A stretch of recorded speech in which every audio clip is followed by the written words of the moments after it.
یہ جو آج کروڑوں کی تعداد میں اربعین حسینی پر خاک میں آلودہ، نہ اس کو بھوک کا فکر ہے، نہ وہ لباس کی فکر ہے، چاہے وہ بوڑھا ہے، چاہے وہ بچہ ہے، چاہے وہ کسی ملک سے اترا ہے، وہ بس چاہتا ہے کہ میں ذریعے امام حسین تک پہنچ جاؤں۔ خدا، یہ ہے وہ خدا کہ تم میری امام حسین کی زیارت کرو، خدا عرش پہ تمہاری زیارت کرے گا۔ عزیزان محترم، ملائکہ طواف کر رہے ہیں امام حسین کے حرم کا۔ یہ وہ قبہ ہے کہ جس کے نیچے ہر دعا قبول ہوتی ہے۔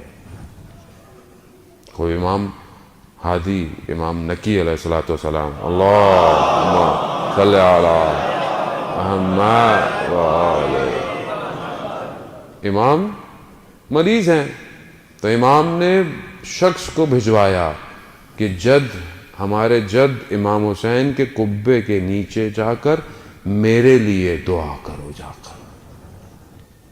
یہ کیوں ایسا ہے عزیزان محترم؟ تفکر کریں، تھوڑا سا سوچیں کیا کیا حسین نے، جس کی جگہ کی جہاں پر میرا مولا گرا، خون کے قطرے گرے، اس خاک کو خاک شفا کر دیا، خاک شفا میں بدل دیا اسے۔ جو خاک شفا سے بنی ہوئی سجدگاہ میں نماز پڑھتا ہے، 7 حجاب اس کے لیے کھلتے ہیں۔ سفر میں جاؤ تو کہا اپنے ساتھ خاک شفا رکھو، یہ تمہارے سفر میں تمہاری ضامن ہے۔ کیوں ہے؟ کیوں ہے کسی ایک ہی کے لیے؟ اسی لیے میرے چھٹے امام نے فرمایا کہ ہم سب ائمہ سفینۃ النجات ہیں، یعنی ہم سب نجات کی کشتی ہیں، مگر حسین کی کشتی کی وسعت زیادہ ہے اور حسین کی کشتی کی سرعت بھی زیادہ ہے۔ سوار ہو، آج کی شب ہے، شب جمعہ ہے، مانگے کہ مولا ہمیں تنہا نہ چھوڑے۔ اگر آپ نے ہم پر نگاہ نہیں کی تو ہم پر کون نگاہ کرے گا؟ اور اگر آپ نے ہمیں نہیں بچایا تو کون بچائے گا ہمیں؟ خوب ولادت ہے آج خاندان اہل بیت پر، اس مدینہ میں وہ نور اترا ہوا ہے کہ جس نور کے لیے جب رسول خدا جاتے ہیں تو کہا کہ ابھی بچے کو غسل نہیں کیا، کہا ایسے ہی لے آؤ۔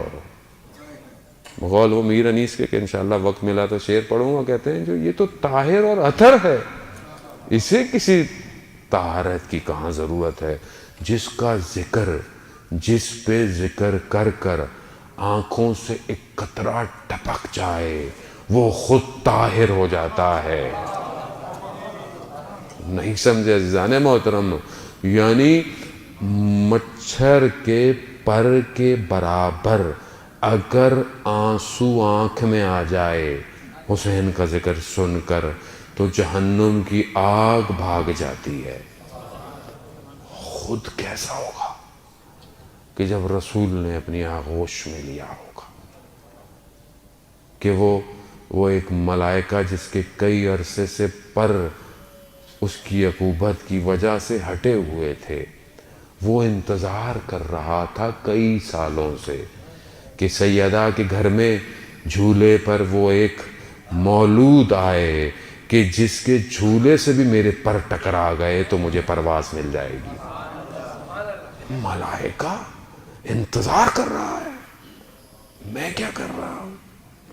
میں کتنا انتظار کر رہا ہوں؟ میں کتنا اس کے ذکر کے لیے اپنی زندگی کو شفا سمجھتا ہوں۔ عزیزان محترم، یہ وہ نور ہیں کہ جن کی خلقتیں میں نے پہلے بھی عرض کیا کہ یہ خلقتیں جو ہیں وہ بہت پہلے سے ہیں۔